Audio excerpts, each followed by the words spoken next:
Certains ne veulent que dormir paisiblement. D'autres font ce qu'il faut pour le mériter. Ce n'est pas la même chose. Il ne s'agit pas d'avoir l'air intelligent. Il s'agit de vivre avec des principes clairs, même lorsque personne ne regarde. Peu importe combien tu parles de valeur, si, au moment de fermer les yeux, tu sais que tu as échoué sur l'essentiel. C'est là que la plupart trébuchent. Ils veulent la sérénité, mais évitent le travail quotidien qui consiste à se regarder sans excuse. Dans la pénombre de la chambre, certains repassent mentalement chaque décision de la journée, ressentant le poids des mots non prononcés et des actes inachevés. L'insomnie arrive sous le masque des remords, la promesse rompue à un collègue, le mensonge insignifiant lâché par habitude, l'aide omise quand il aurait fallu agir. L'horloge numérique avance, les minutes s'étirent tandis que l'esprit insiste pour se rappeler ce qu'on a évité d'affronter. D'autres, au contraire, ferment la porte, éteignent la lumière et le silence est total. Aucun sursaut en se retournant dans le lit. Aucun sursaut en entendant l'écho de sa propre voix dans l'obscurité. Les draps pèsent juste ce qu'il faut, la respiration se régule et le sommeil arrive sans résistance. Le prix de cette tranquillité n'est pas visible en public. Il se paie dans les petits gestes ignorés, dans les conversations tendues, dans le regard fuyant de celui qui sait qu'il n'a pas fait ce qu'il fallait. Reste jusqu'à la fin, car la dernière technique est la plus difficile à accepter et celle qui sépare celui qui se repose vraiment de celui qui ne fait qu'éteindre la lumière. Si cela résonne en toi, abonne-toi. Règle numéro 1. Tiens tes promesses dans la journée. Honorer tes engagements, élimine les remords nocturnes. Ton problème, ce n'est pas l'insomnie, c'est l'incohérence entre ce que tu dis et ce que tu fais. L'erreur, c'est de croire que tu dormiras en paix si tu remets à demain ce que tu avais promis d'accomplir aujourd'hui.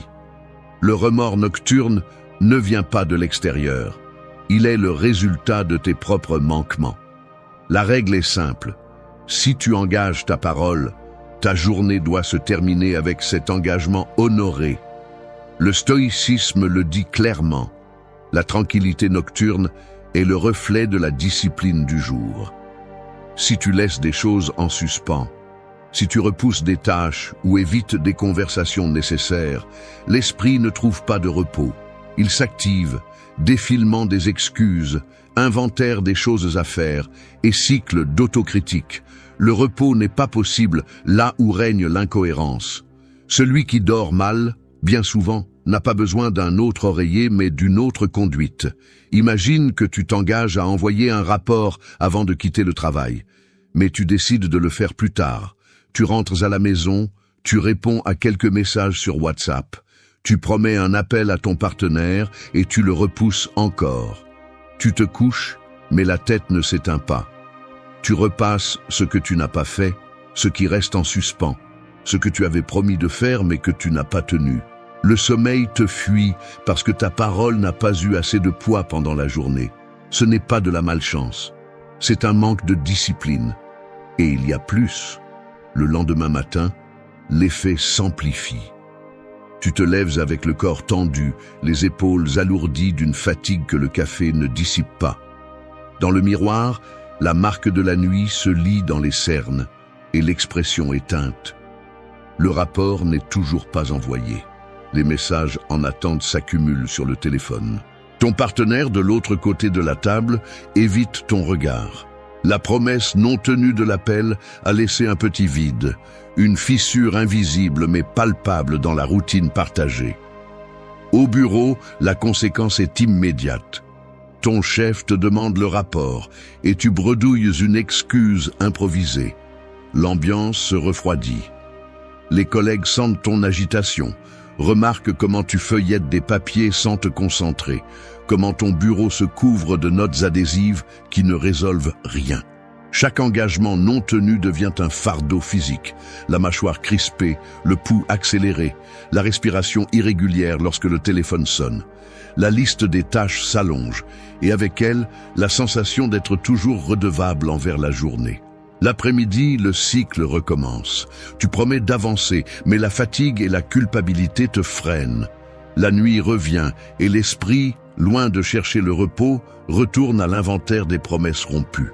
L'insomnie n'est plus un mystère, c'est la conséquence visible d'une journée vécue sans cohérence, une facture que le corps et l'esprit paient sans relâche. Règle 2. N'emporte pas les disputes sur l'oreiller. Résoudre les conflits avant de dormir prévient l'anxiété. Tu es chez toi, il est déjà tard. Tu termines une conversation sur WhatsApp avec ton partenaire ou un collègue. Quelque chose est resté en suspens. Le ton était sec, les mots sont restés en suspens. Tu éteins la lumière, tu fermes les yeux et tu ressens l'inconfort.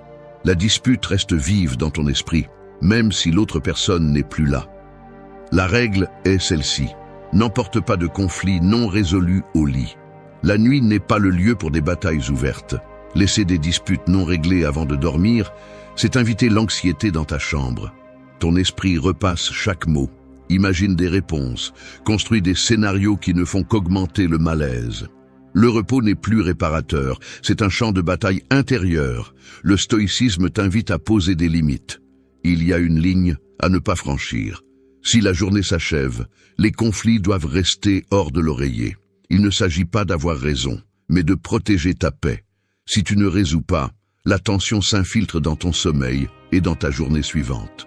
L'autocontrôle inclut de savoir quand fermer un chapitre, même avec un message bref qui dit « On continue demain, mais pour aujourd'hui, je me repose ». Pense au travail. Un malentendu avec un collègue flotte à la fin de la journée. Tu ne clarifies pas, tu repousses à demain. Cette nuit-là, tu ne te reposes pas. Tu tournes dans ton lit, tu repasses ce que tu as dit, ce que tu aurais dû dire. L'anxiété t'accompagne sous les draps. Ou en couple, une dispute s'étire jusqu'au soir. Vous terminez fâchés, sans bien vous dire bonne nuit. Le sommeil devient lourd. Le lendemain, le conflit s'amplifie et la fatigue te rend plus vulnérable. Le cercle se répète parce que tu n'as pas posé la limite à temps. Observe les conséquences. Tu te réveilles avant que le réveil ne sonne, la mâchoire crispée et les poings serrés. La lumière du matin ne dissout pas le poids que tu portes. Dans la cuisine, le petit déjeuner est une formalité. Le café a un goût amer. Au travail, le malentendu n'a pas disparu. Ton collègue te regarde du coin de l'œil. Les mots sont coupants. Les silences s'allongent. Le conflit s'est étendu. D'autres collègues perçoivent la tension. L'ambiance devient pesante. La productivité en souffre. Les erreurs se multiplient. À la maison, le partenaire évite le contact visuel. Le silence s'installe à table. Les couverts résonnent plus fort que d'habitude. La fatigue est visible. Cernes, bâillements, gestes maladroits. Le conflit nocturne se traîne dans la journée. Il contamine chaque geste. L'irritabilité s'infiltre dans les conversations banales. Les disputes non réglées ne restent pas sur l'oreiller. Elles s'installent dans chaque recoin. Ce n'est pas le destin, c'est ta conduite répétée. Cette erreur paraît petite. La suivante, non. Et règle 3. Évalue tes actions sans excuse. Examine honnêtement tes décisions. Renforce l'intégrité. Il y a quelque chose que tu dois accepter. Personne n'échappe à son propre jugement quand la lumière s'éteint. Tu peux mentir aux autres, mais pas à ta conscience. Chaque nuit, ton esprit repasse ce que tu as fait et ce que tu as évité d'affronter. Le silence de la chambre se remplit de l'écho de tes choix. Et c'est là que la vérité se révèle, sans aucun adoucissement. La règle est simple. Évalue tes actions avec une honnêteté brutale, sans excuse ni embellissement. Cette discipline n'est pas confortable. Elle oblige à regarder en face tes décisions, même celles que tu préférerais oublier. Si tu justifies chaque erreur, si tu te racontes des histoires pour adoucir ta conduite, tu ne fais qu'affaiblir ton caractère. Dormir en paix n'est pas une question de chance, c'est la conséquence de ne pas te trahir toi-même. La cohérence se construit en examinant ce que tu as fait, pas ce que tu as imaginé faire.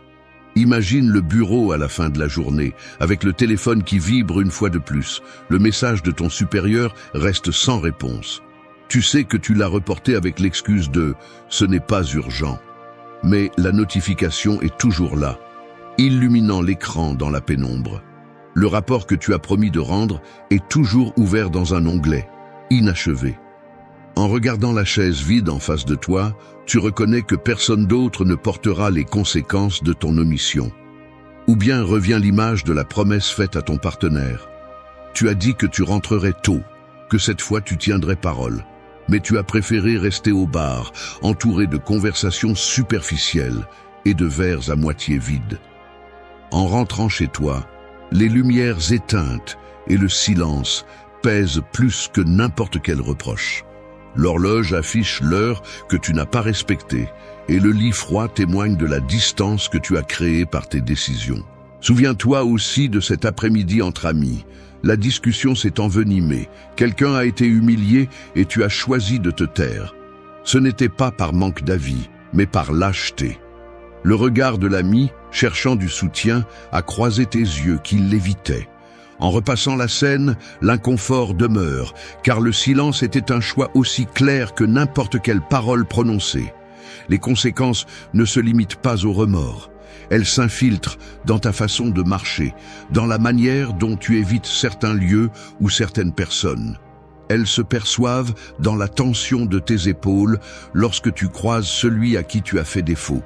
Les relations se refroidissent, les opportunités se perdent, et la confiance s'érode, d'abord devant les autres et finalement devant toi-même.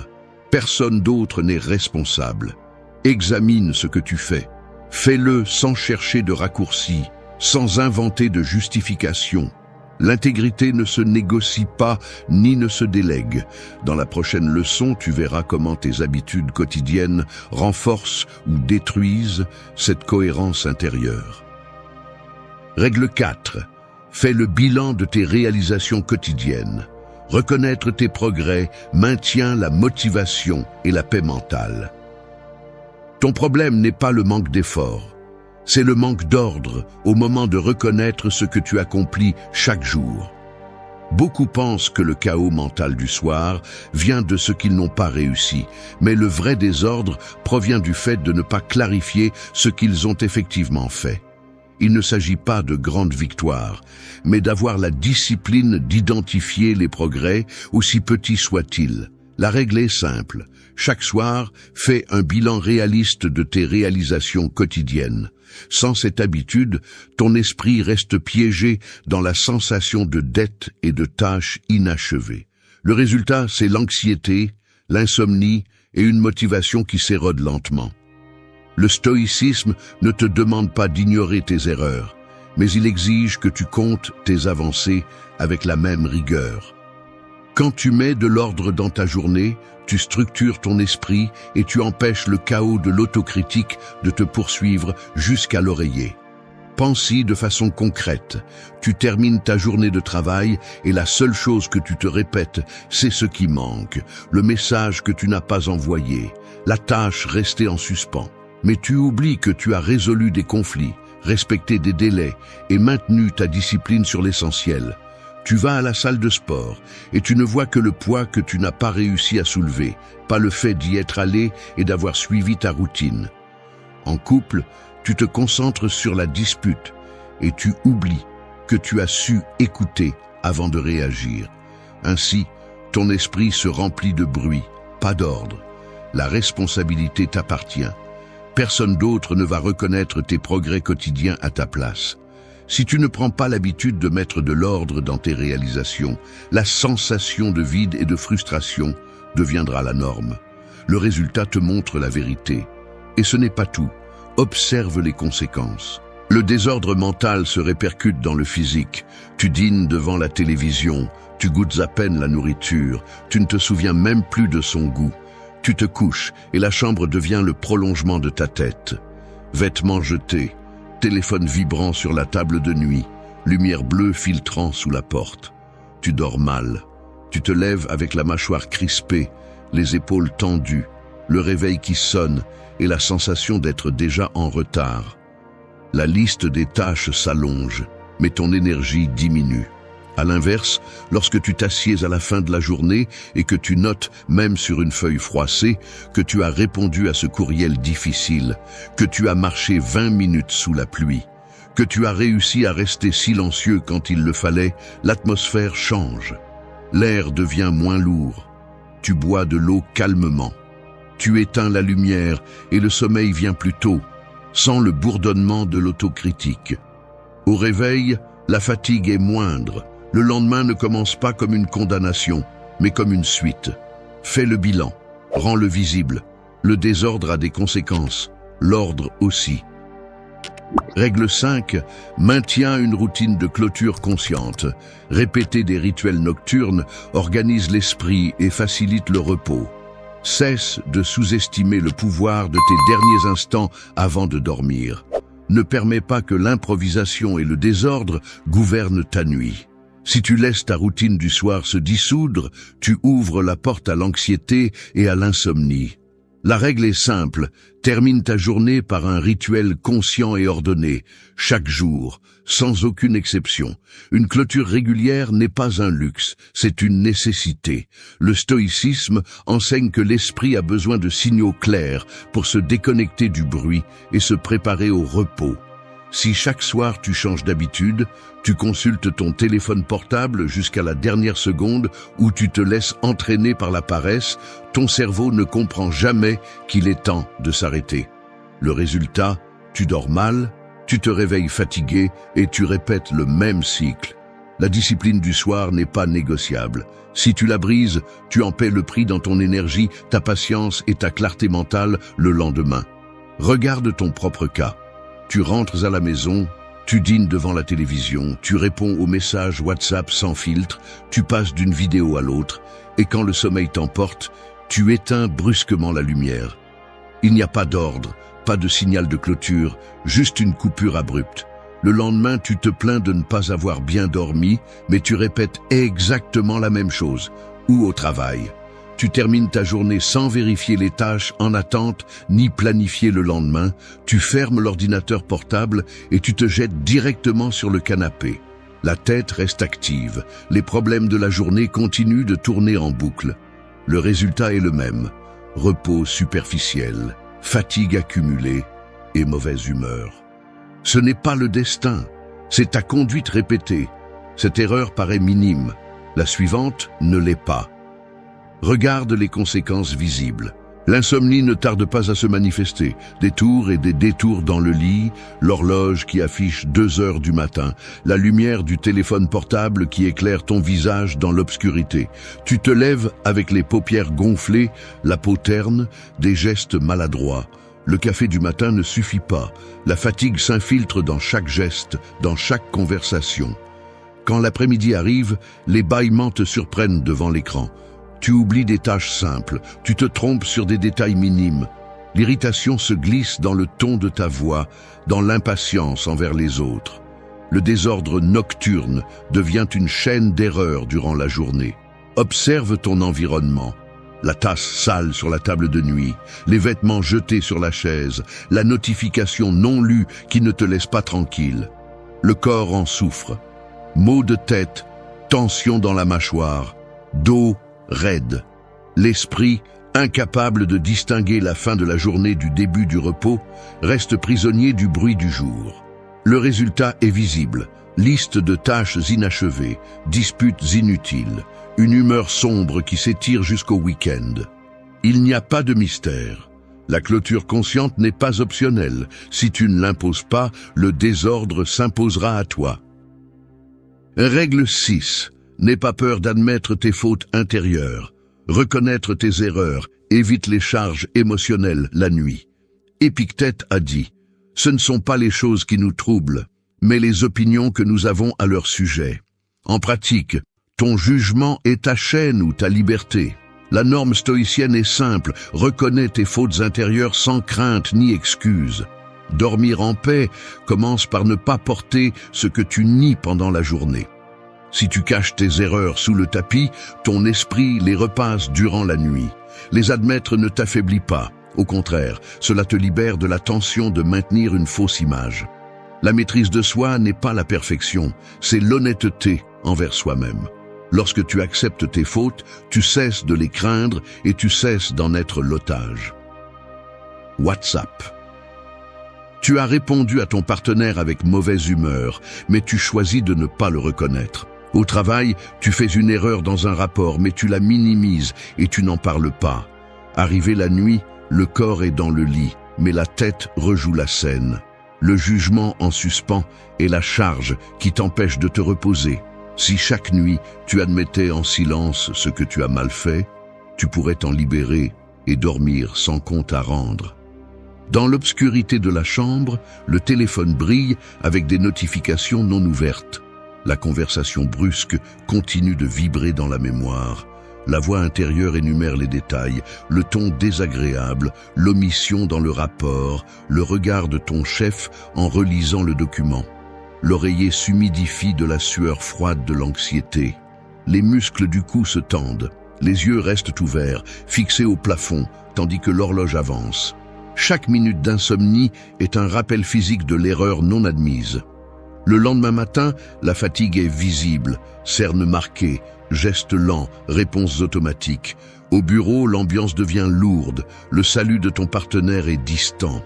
La tension non résolue s'infiltre dans chaque geste, dans chaque conversation. Les petites erreurs s'accumulent, la voix s'élève sans raison, la patience s'épuise rapidement. Le cycle se répète. Le silence sur tes fautes devient une couche d'irritabilité et d'isolement. La confiance s'effrite, d'abord en toi-même, puis envers les autres. Le résultat est visible. Celui qui ne reconnaît pas ses erreurs finit piégé dans son propre jugement intérieur. Le repos se perd lorsque l'incohérence s'accumule. Le visage se durcit, le regard évite les miroirs. Le poids de ce qui n'est pas dit s'installe dans le dos, dans la mâchoire crispée, dans les rêves agités. Dans la leçon suivante, tu verras pourquoi poser des limites extérieures renforce ta paix intérieure. Règle 7. Accepte que tout ne dépend pas de toi. Lâcher prise sur l'extérieur réduit l'insomnie causée par l'inquiétude. Ton problème, ce n'est pas l'insomnie. C'est l'obsession de contrôler ce qui n'a jamais été entre tes mains. Ce n'est pas le sommeil qui t'échappe, c'est l'angoisse face à l'extérieur qui te garde éveillé. La règle est simple. Dors en paix en acceptant que tu ne peux gouverner que tes propres actions, pas les résultats ni les décisions des autres. La raison est d'une simplicité brutale. Lorsque tu t'efforces de contrôler ce qui ne t'appartient pas, ton esprit ne se repose jamais. Le stoïcien ne perd pas le sommeil pour ce qui échappe à sa maîtrise. Si tu t'accroches à l'extérieur, tu fabriques ta propre torture nocturne. L'inquiétude est le prix à payer pour l'illusion du contrôle. Comprendre la différence entre ton devoir et le monde, c'est ce qui sépare la sérénité de l'angoisse. Au travail, tu emmènes au lit la discussion en suspens avec ton supérieur, repassant chaque mot, croyant pouvoir influencer son opinion depuis ton oreiller. Sur WhatsApp, tu relis le message auquel ton partenaire n'a pas répondu, imaginant des scénarios que tu ne peux pas changer. Tu restes éveillé en essayant d'anticiper le résultat d'une réunion ou le comportement de tes amis, comme si ressasser te donnait un véritable pouvoir sur eux. Mais la réalité est tout autre. La nuit ne s'allonge que lorsque tu t'entêtes sur ce qui ne t'appartient pas. Le schéma, c'est toi, pas la situation. Et il y a plus. La conséquence se déploie sous tes yeux à chaque aube. Tu te lèves pour aller aux toilettes, lumières allumées, l'horloge affiche 3h17. Le silence de l'appartement n'est troublé que par le bourdonnement du réfrigérateur et le craquement du bois sous tes pas. Tu fixes le plafond, les yeux grands ouverts, le corps raide sur les draps froissés. Dans la pénombre de la chambre, le téléphone brille à côté, tentant, attendant une nouvelle vérification inutile de messages qui n'arrive pas. L'insomnie se traduit par des cernes marquées, un teint cireux, un léger tremblement dans les mains lorsque tu tiens la tasse de café à l'aube.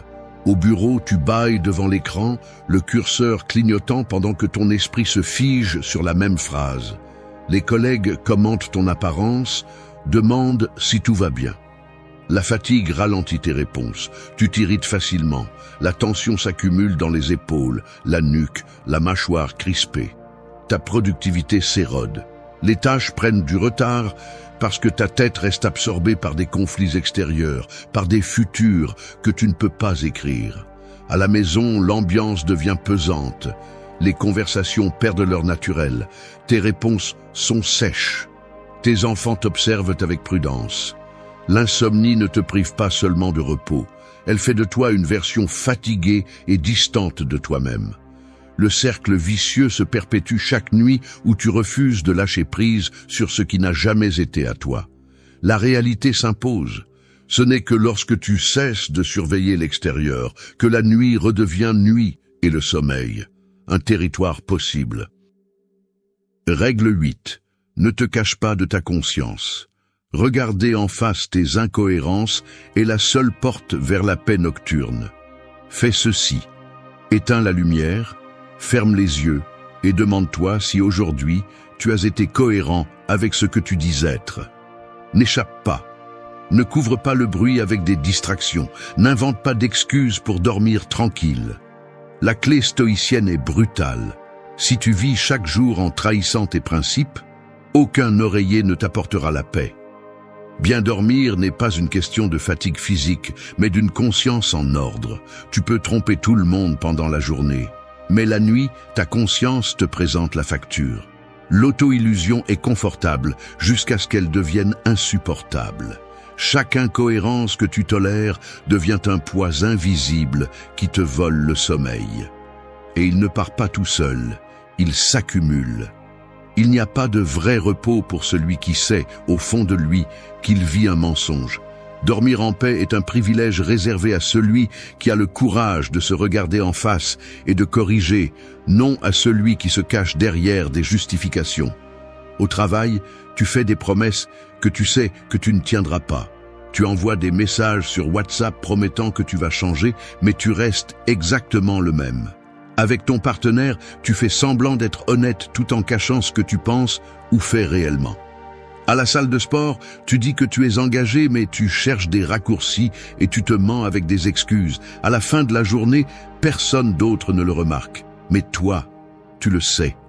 Et cette connaissance t'enlève le sommeil, même si tu le nies. Les conséquences ne tardent pas à se manifester. Tu regardes le plafond dans l'obscurité, incapable de trouver une position confortable. Tu changes de côté, tu sens le matelas devenir hostile, le drap t'étouffe. La chambre est silencieuse, mais ton esprit répète les scènes de la journée. Ce mensonge que tu as lâché en réunion, le message auquel tu as évité de répondre, la promesse rompue que personne ne t'a reproché, mais qui est restée en suspens. Dehors, la ville dort. Dedans, l'insomnie te gratte la gorge. Avec le temps, la fatigue se marque sur ton visage. Des poches sous les yeux, un regard terne, des réponses brèves le matin. Le café ne suffit pas à masquer l'irritabilité. Tu deviens impatient avec tes enfants, distant avec ton partenaire, fuyant au travail. Le moindre contretemps te met hors de toi. Tes relations se fissurent, de petites disputes deviennent habituelles. Le silence remplace les longues conversations. Personne ne te demande ce qui se passe. Ils devinent qu'il y a un problème, mais ils ne savent pas lequel. La vraie raison s'écrit sur ta peau, dans la façon dont tu évites les miroirs et accélères le pas en passant dans les couloirs éclairés. La vérité qui dérange, le problème se trouve dans ton miroir. Tu peux continuer à accuser le stress, l'insomnie, la vie moderne, mais la cause réelle est dans ton manque de cohérence. Le respect de soi et la paix nocturne ne s'achètent pas. Ils se construisent avec des actions justes, jour après jour. Ce que tu n'arranges pas pendant la journée te poursuit la nuit. Et personne ne peut bien dormir en fuyant devant soi-même. Si chaque soir tu es capable de regarder en arrière, sans fuir tes erreurs, sans te cacher de tes promesses brisées, sans justifier ce que tu n'as pas fait, alors tu n'es pas seulement quelqu'un qui dort en paix. Tu es le genre de personne qui vit avec intégrité, même lorsque personne ne regarde. Tu n'es pas celui qui cherche des excuses dans l'oreiller, ni celui qui se couche en espérant que demain effacera ce qu'il n'a pas affronté aujourd'hui. Si tu oses examiner tes actes, clôturer ta journée avec honnêteté, tu es quelqu'un qui ne se cache pas de sa conscience. C'est cela qui distingue celui qui se contente de survivre de celui qui construit réellement son caractère. Car dormir tranquille n'est pas une récompense. C'est le reflet de ce que tu es lorsque personne ne t'observe et que seule ta conscience te répond. Dis-moi en commentaire laquelle de ces règles tu trouves la plus difficile à respecter. Si cela t'a été utile, abonne-toi. C'est cela qui te définit.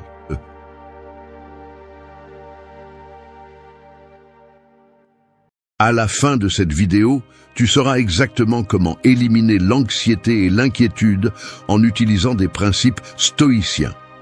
Ce sont 10 secrets que très peu de personnes appliquent, mais qui peuvent transformer complètement ta manière d'affronter le stress et l'incertitude.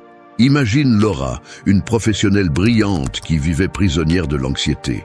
Chaque nuit, elle avait du mal à dormir, repassant dans son esprit les erreurs de la journée et anticipant les problèmes du lendemain.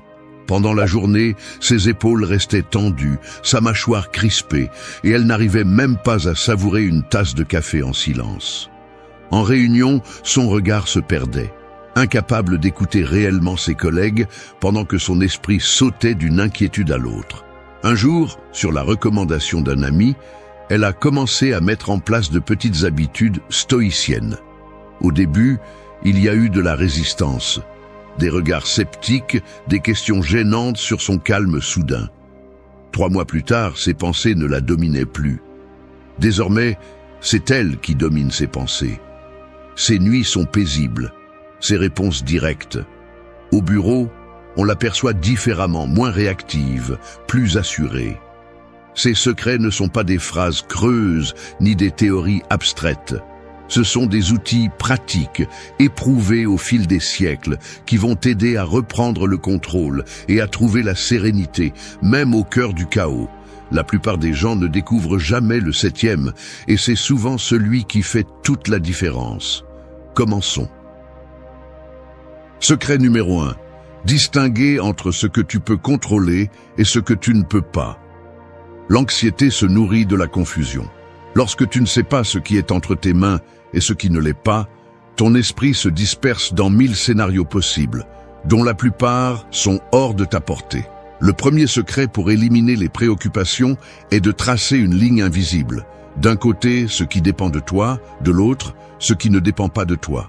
Cette distinction est plus qu'un exercice mental, c'est un outil pratique.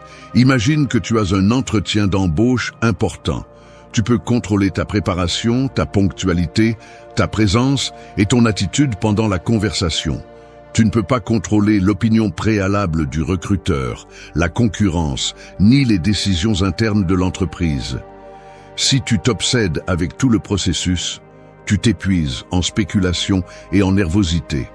Mais si tu concentres ton énergie uniquement sur ce qui dépend de toi, ta préparation et ton attitude, tu libères une énorme quantité d'espace mental. Cela ne signifie pas résignation, cela signifie stratégie. Tu diriges tes efforts là où ils peuvent vraiment faire la différence. Ce principe s'applique dans n'importe quelle situation. Pense à une dispute familiale. Tu peux contrôler ce que tu dis, le ton que tu utilises et ta disposition à écouter. Tu ne peux pas contrôler la réaction de l'autre, ni son humeur, ni les mots qu'il choisit. Pourtant, la plupart des gens investissent leur énergie à essayer de manipuler l'incontrôlable.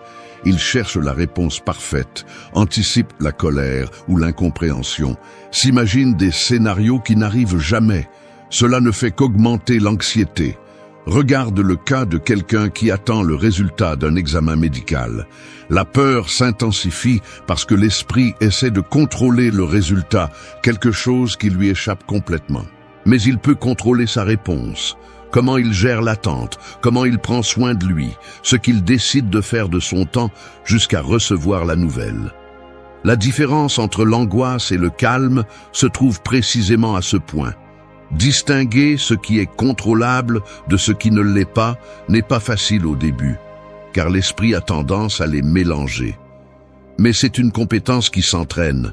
Fais-le de manière active. Face à toute préoccupation, Écris-la sur une feuille et demande-toi, est-ce que cela dépend de moi? Si la réponse est oui, agis. Si c'est non, lâche prise. Il ne s'agit pas d'indifférence, mais d'intelligence émotionnelle. Le temps et l'énergie que tu économises en arrêtant de te battre contre ce qui ne dépend pas de toi, tu peux les investir dans ce que tu peux véritablement transformer. C'est ainsi que l'anxiété s'affaiblit, avec de la clarté. Quand tu sais où s'arrête ta portée, tu cesses de livrer des batailles perdues d'avance. Ce que tu peux contrôler, tu l'améliores. Ce que tu ne peux pas, tu l'acceptes. C'est là la base de la tranquillité d'esprit. Deuxième secret, visualiser le pire scénario pour lui enlever son pouvoir. As-tu peur de tout perdre? Fais l'exercice. Imagine cette catastrophe dans tous ses détails. Ne te cache pas derrière l'espoir. Ne prie pas pour qu'elle n'arrive pas. Regarde-la en face, mets-la à nu. Tu perds ton travail? Visualise l'appel, le visage du patron, le silence. Tu te retrouves sans argent? Ressens le poids du compte vide, l'inconfort de demander de l'aide, la fierté avalée. Un échec? Savoure le ridicule, la honte, l'écho des regards des autres. Et après?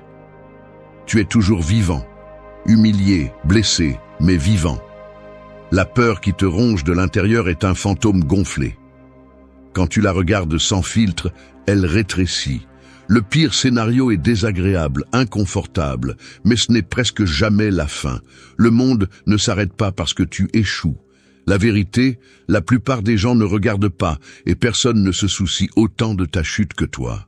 Alors, arrête de nourrir le monstre dans l'obscurité, sors-le à la lumière et regarde-le bien. Il n'est pas invincible. Il ne te contrôle que si tu lui échappes. Arrête de perdre du temps à souffrir pour ce qui pourrait arriver. Le pire scénario n'est que cela, un scénario, pas ta sentence. Si tu l'acceptes, il ne peut plus t'effrayer. Si tu peux le supporter dans ton esprit, tu peux le supporter dans la vie. Secret numéro 3. Pratiquer le détachement émotionnel face aux résultats. La routine quotidienne oscille entre action et conséquence. Une décision, une conversation, un effort. Le résultat arrive ensuite. Parfois il est favorable, parfois non. Le corps réagit, le pouls change, l'esprit s'accélère, l'attention se fixe sur ce qu'on ne peut pas contrôler. L'attente devient un fardeau. Le résultat est analysé, jugé, comparé. L'attachement à l'issue génère tension, insatisfaction, inquiétude qui ne disparaît pas. Le détachement émotionnel face aux résultats est une pratique d'observation. L'action est réalisée de façon délibérée. Le résultat est accepté tel qu'il est. Il n'y a pas de célébration excessive en cas de succès, pas d'effondrement en cas d'échec.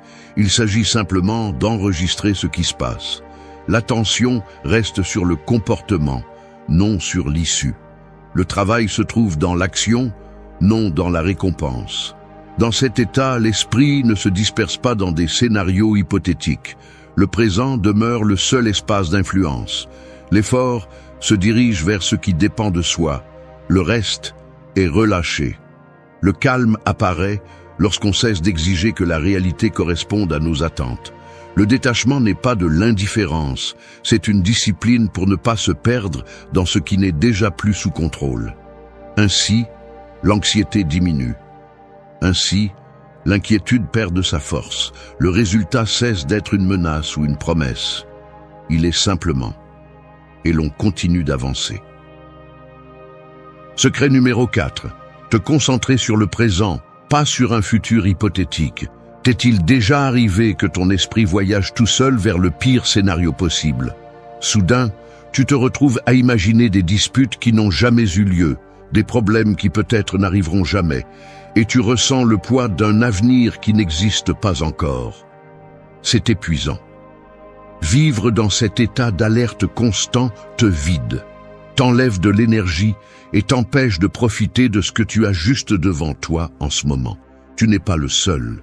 Nous sommes tous, à un moment ou à un autre, piégés par ce piège mental. Il est facile de se perdre dans le « et si ».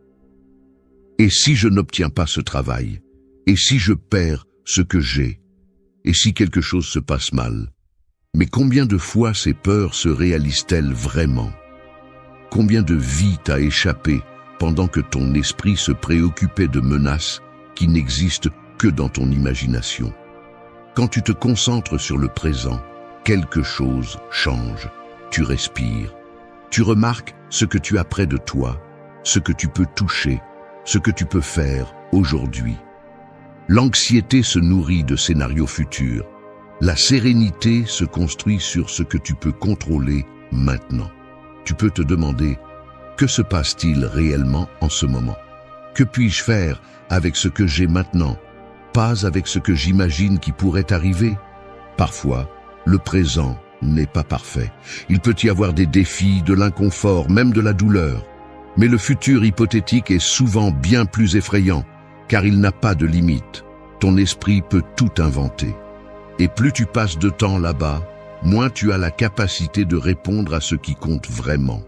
Il ne s'agit pas d'ignorer ce qui vient, mais de ne pas laisser les possibilités te paralyser. Quand tu reviens au présent, tu reprends le contrôle. Tu peux agir, décider, respirer. À quoi ressemblerait ta journée si tu cessais d'anticiper des problèmes et te consacrais à ce qui est devant toi? Qu'est-ce que tu pourrais découvrir si tu arrêtais de te battre contre des fantômes et te concentrais sur ce qui est tangible? Aujourd'hui, en cet instant, de quoi peux-tu vraiment t'occuper? 5e secret. Accepter l'impermanence de toute chose. Rien ne demeure. Les objets s'usent, les relations changent, les émotions fluctuent. Un jour, la routine se brise. Un message inattendu, une nouvelle, une perte, et l'échiquier de la vie se réorganise sans demander la permission. Ce qui semble solide aujourd'hui n'est, demain, qu'un souvenir diffus. La jeunesse, la santé, même la douleur, tout suit le même cycle d'apparition et de disparition. Observer cela, sans fioriture, montre clairement que l'anxiété de vouloir contrôler les résultats est un effort vain. S'accrocher à ce qui est déjà en train de changer ne fait qu'augmenter la souffrance. La nature ne négocie pas. Chaque commencement porte en lui sa propre fin. Vivre sous l'illusion de la permanence crée des attentes rigides. On planifie comme si le monde suivait un scénario personnel. Mais l'incertitude est la seule constante. Certains essaient de résister, luttant contre le cours naturel et finissent épuisés, déçus. D'autres choisissent de s'adapter, suivent les changements, ajustent leurs pas lorsque le terrain devient instable. Le détachement n'est pas de la froideur, c'est une position lucide. Profiter de ce qui est, tant que c'est là, en sachant qu'à tout moment, cela peut disparaître. Ainsi, le souci perd de sa force. Il ne s'agit pas de se résigner, mais de comprendre la dynamique réelle de l'existence. Accepter l'impermanence, c'est regarder en face la fragilité de toute chose. Rien ne s'arrête. Le soulagement vient lorsqu'on lâche le besoin que tout dure. Ce qui est aujourd'hui ne sera pas demain. Le calme naît de cette acceptation. Secret 6. Utiliser la raison pour remettre en question les pensées anxieuses. L'anxiété se manifeste souvent comme une voix insistante dans l'esprit, répétant sans relâche des menaces, des scénarios catastrophiques et des doutes. Dans cet état, l'émotion domine et la logique se retire. Mais il existe un outil capable de rétablir l'équilibre. La raison. Utiliser la raison pour remettre en question les pensées anxieuses n'est pas un simple exercice intellectuel, mais une méthode concrète pour désamorcer la machinerie intérieure qui alimente la peur. La première étape consiste à identifier la pensée qui génère l'inquiétude. Par exemple, l'idée que quelque chose de mauvais va arriver ou je ne serai pas capable de résoudre ce problème. Une fois isolée, elle est examinée à l'aide de questions directes. Quelle preuve ai-je que cela va se produire? Est-ce déjà arrivé auparavant? Si c'est arrivé, est-ce que c'était aussi grave que je l'imaginais? Quelles alternatives existent? Suis-je en train d'ignorer des éléments qui contredisent cette crainte? Cette série de questions agit comme une loupe sur la distorsion, révélant sa fragilité. En pratique, cela signifie ne pas accepter la première impulsion de l'esprit comme une vérité absolue. Imagine quelqu'un qui craint de perdre son emploi après avoir commis une petite erreur. Son esprit projette un avenir fait d'échecs et de ruines.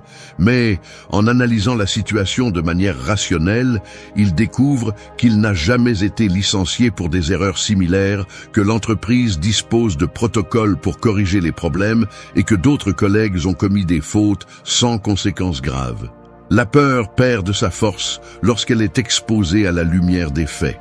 Il ne s'agit pas de forcer l'optimisme ni de nier les risques réels, mais de distinguer entre ce qui est possible et ce qui est probable, entre la peur et la réalité.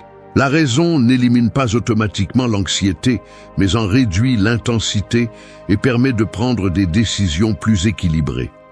Ainsi, l'esprit cesse d'être l'otage de ses propres fantasmes et retrouve le contrôle. Cette technique demande de la pratique. L'esprit anxieux est habile à déguiser des suppositions en certitudes, à exagérer les menaces et à minimiser les ressources. C'est pourquoi il est nécessaire de revenir encore et encore à l'interrogation rationnelle. Ce que je pense, est-ce un fait ou une interprétation? Suis-je en train d'exagérer la probabilité d'une issue négative? Que puis-je réellement faire, ici et maintenant? À mesure que cette habitude se renforce, l'anxiété perd sa capacité à dicter le cours des pensées. La peur cesse d'être un tyran invisible et devient un adversaire identifiable, auquel on peut répondre par des arguments, et non seulement par l'évitement ou la résignation. Utiliser la raison pour remettre en question les pensées anxieuses est une discipline quotidienne. Elle ne promet pas la disparition totale de la peur, mais offre la possibilité de vivre avec plus de clarté, sans succomber à chaque alarme intérieure. Le calme naît, non pas de l'ignorance des problèmes, mais du fait de les affronter avec la lucidité qu'apporte une analyse honnête et détachée. 7e secret. Se rappeler que ce sont tes jugements qui créent la souffrance, pas les faits. Si quelque chose d'extérieur te fait souffrir, la douleur ne vient pas de la chose elle-même, mais de ton jugement à son sujet. Et tu peux effacer ce jugement à l'instant même. Marc Aurèle a laissé cet avertissement comme un rappel à ceux qui cherchent la paix intérieure au milieu du chaos extérieur. La plupart du temps, ce n'est pas l'événement en soi qui nous brise, mais l'interprétation que nous en faisons.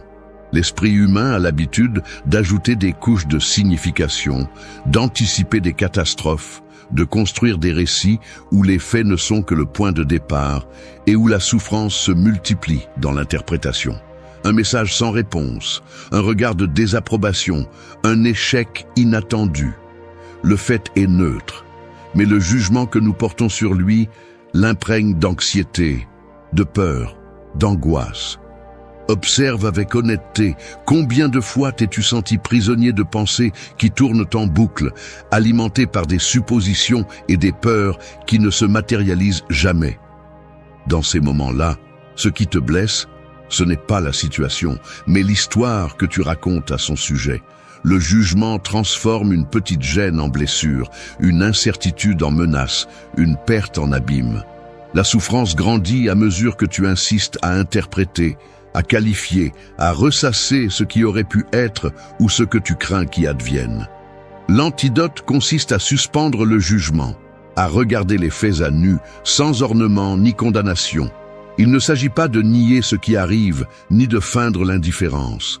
Il s'agit de reconnaître que le pouvoir de te blesser réside davantage dans ton esprit que dans le monde. À chaque instant, tu peux choisir d'examiner ta réaction et de te demander: est-ce un fait ou mon opinion sur le fait? Est-ce que je vois ce qui est ou ce que je crains que ce soit? Pratiquer ce discernement n'est pas facile. Mais chaque fois que tu parviens à séparer le fait de l'interprétation, tu récupères une part de ta liberté intérieure. Tu cesses d'être l'otage de tes pensées et tu deviens leur témoin. L'anxiété perd de sa force parce que tu n'alimentes plus le feu avec des jugements inutiles. L'inquiétude se dissout quand tu comprends que la plupart de tes tempêtes naissent à l'intérieur, pas à l'extérieur. Rappelle-toi, la douleur peut être inévitable, mais la souffrance est optionnelle. Et la clé pour l'arrêter réside dans ta capacité à juger moins et à accepter davantage. Secret numéro 8. Limiter ton exposition aux stimuli inutiles.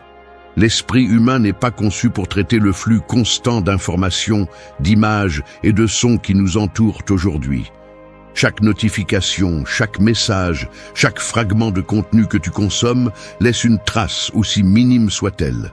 Le problème n'est pas seulement l'excès, mais aussi la qualité et la pertinence de ce que nous laissons entrer. Lorsque tu t'exposes sans filtre aux réseaux sociaux, aux actualités alarmistes, aux conversations banales, ton attention se fragmente et ton énergie mentale se disperse. C'est comme essayer de retenir de l'eau dans une passoire. Tu as beau faire des efforts, le calme s'échappe. Imagine que chaque stimulus est comme une goutte tombant dans un verre. Quelques gouttes ne changent rien, mais si le flux est constant, le verre déborde. Il en est ainsi de l'anxiété. Elle ne provient pas uniquement de grands problèmes, mais de l'accumulation silencieuse de petites distractions, d'interruptions et de sollicitations sans importance. Le résultat, un esprit saturé, incapable de distinguer l'essentiel du superflu. C'est pourquoi limiter l'exposition n'est pas un acte de fuite, mais de protection et de clarté. Prends l'exemple de quelqu'un qui commence sa journée en consultant son téléphone au lit. 10 minutes de gros titres négatifs, de messages sans importance et de vidéos virales. Avant même de sortir de la chambre, son esprit est déjà colonisé par des inquiétudes étrangères, des comparaisons vides et un sentiment d'urgence artificielle. Puis, tout au long de la journée, chaque pause est remplie de nouveaux stimuli. Podcast pendant le petit déjeuner, notifications pendant le travail, mise à jour pendant les trajets. À la fin de la journée, la fatigue mentale est inévitable. Mais la cause n'est pas toujours reconnue. Ce n'était pas le travail, c'était le bruit constant. Limiter l'exposition signifie choisir ce que tu laisses entrer. Il ne s'agit pas de se déconnecter de tout, mais de filtrer avec discernement. Demande-toi avant de consommer, est-ce que cela m'apporte quelque chose ou cela prend-il simplement de la place? Ce contenu m'apporte-t-il de la clarté, de l'inspiration ou ajoute-t-il simplement du bruit? L'exercice peut sembler anodin, mais il est radicalement transformateur. En réduisant le flux de stimuli inutiles, tu reprends le contrôle de ton attention et tu rétablis ton énergie mentale. La pratique peut commencer par des gestes simples. Mets en sourdine les notifications qui ne nécessitent pas de réponse immédiate. Prends des moments sans écran dans la journée, ne serait-ce que pour de courts instants. Supprime les sources d'informations redondantes. Apprends à tolérer le silence et le vide au lieu de vouloir les remplir compulsivement. Tu remarqueras que l'anxiété diminue, non parce que les problèmes disparaissent, mais parce que ton esprit retrouve l'espace pour traiter, décider et répondre au lieu de simplement réagir. La différence est tangible. Moins de stimuli, plus de présence, moins de dispersion, plus de profondeur. Ce n'est pas de l'isolement. C'est un choix conscient. De la même façon que tu fais attention à ce que tu manges pour nourrir ton corps, veille à ce que tu consommes mentalement pour préserver ta paix. Limiter ton exposition à l'inutile n'est pas un renoncement, c'est une affirmation de ce qui compte vraiment. Le calme ne se trouve pas en cherchant plus, mais en choisissant mieux. Secret numéro 9. Transformer chaque obstacle en une opportunité de croissance. Faire face aux obstacles n'est pas un choix, c'est une partie de la vie. Parfois, les choses ne se passent pas comme tu l'avais prévu. Le travail se complique, une relation se termine, un projet échoue. Tu ressens cette pression dans la poitrine, l'esprit s'emballe, les doutes apparaissent. Pourquoi moi? Qu'ai-je fait de mal? Comment continuer après ça? Derrière chaque question se cache une opportunité, non pas pour éviter la douleur ou faire comme si de rien n'était, mais pour regarder en face ce qui te freine. Qu'est-ce que cet obstacle est en train de t'enseigner? Parfois, la croissance ne se manifeste pas sous la forme d'un succès immédiat, mais à travers la résistance, la patience et l'apprentissage. Quand tout va bien, il n'y a aucune raison de changer. Mais quand la vie te met à l'épreuve, c'est là que la véritable opportunité de te transformer apparaît. Pense aux fois où quelque chose s'est mal passé et avec le temps, tu t'es rendu compte que c'était une leçon. Peut-être as-tu perdu un emploi et découvert une vocation différente. Peut-être qu'une déception t'a appris à poser des limites. Il est facile de comprendre cela avec du recul, mais lorsque tu es au cœur de la tempête, il est difficile de le voir clairement. Aujourd'hui, je t'invite à faire une pause la prochaine fois que quelque chose ne se passe pas comme tu l'espères. Au lieu de te demander pourquoi cela t'arrive, essaie de te demander pourquoi cela m'arrive-t-il? Qu'est-ce que je peux apprendre de cette situation? Comment puis-je en sortir plus fort? Il ne s'agit pas de se résigner ni d'ignorer la douleur, mais de l'utiliser comme un maître exigeant qui t'oblige à grandir. As-tu remarqué comment certaines personnes semblent devenir plus fortes après une crise? Ce n'est ni de la chance, ni un hasard. C'est un choix. Elles décident de voir l'obstacle comme un défi, et non comme une condamnation. Elles reconnaissent que, même si elles ne contrôlent pas ce qui arrive, elles peuvent choisir comment y répondre. Et si tu regardais tes propres problèmes sous cet angle, comment ta journée changerait-elle si chaque difficulté devenait une opportunité d'apprendre quelque chose de nouveau sur toi-même? Parfois, ce que nous craignons le plus de perdre est précisément ce qui nous empêche d'avancer. Et lorsque nous finissons par le lâcher, l'espace pour quelque chose de nouveau apparaît. La prochaine fois que tu seras confronté à un obstacle, souviens-toi de ceci. Tu n'es pas la seule personne à traverser des difficultés et tu n'es pas faible parce que tu te sens submergé. Mais tu as le choix. Tu peux laisser l'obstacle t'arrêter ou tu peux choisir de grandir à partir de lui. Qu'est-ce que tu vas décider? 10e secret. Assumer que la tranquillité dépend uniquement de ton attitude, jamais des circonstances. C'est ici que prend fin l'illusion la plus coûteuse, la croyance que le calme viendra lorsque tout sera en ordre à l'extérieur. Qu'il suffit de résoudre tes problèmes, que si tu obtiens le travail, le partenaire, la santé, l'argent, alors enfin, tu pourras respirer. Depuis combien de temps attends-tu ce moment? Combien de fois l'as-tu effleuré du bout des doigts, juste pour voir comment il se dissout dès que le vent change? La vérité, c'est que la vie ne cesse jamais de bouger. Les problèmes ne disparaissent pas, ils changent seulement de nom et de forme. Tu crois que le prochain objectif sera le dernier, qu'après tu te sentiras enfin en paix. Mais l'anxiété trouve toujours une porte d'entrée, une conversation gênante, une nouvelle inattendue, un regard de désapprobation. L'inquiétude est un parasite qui se nourrit de ton espoir de contrôle. Regarde en arrière. Chaque fois que tu as atteint quelque chose que tu voulais, combien de temps a duré la tranquillité? Un jour, une semaine, un mois avant que l'esprit ne trouve une nouvelle raison de s'inquiéter? Le cycle est interminable si tu continues à parier que le calme vient de l'extérieur. Il n'existe aucune circonstance parfaite, aucun scénario où tout serait sous contrôle. La vie est une succession d'incertitudes, de problèmes, de pertes, de changements.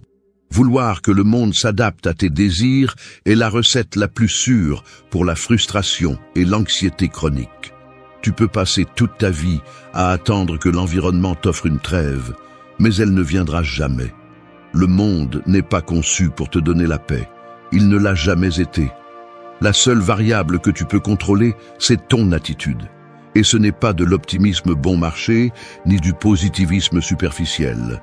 C'est l'acceptation brutale que la douleur, le chaos, l'injustice et la perte sont inévitables. Que personne ne viendra te sauver de tes pensées. Que personne ne va te garantir un lendemain sans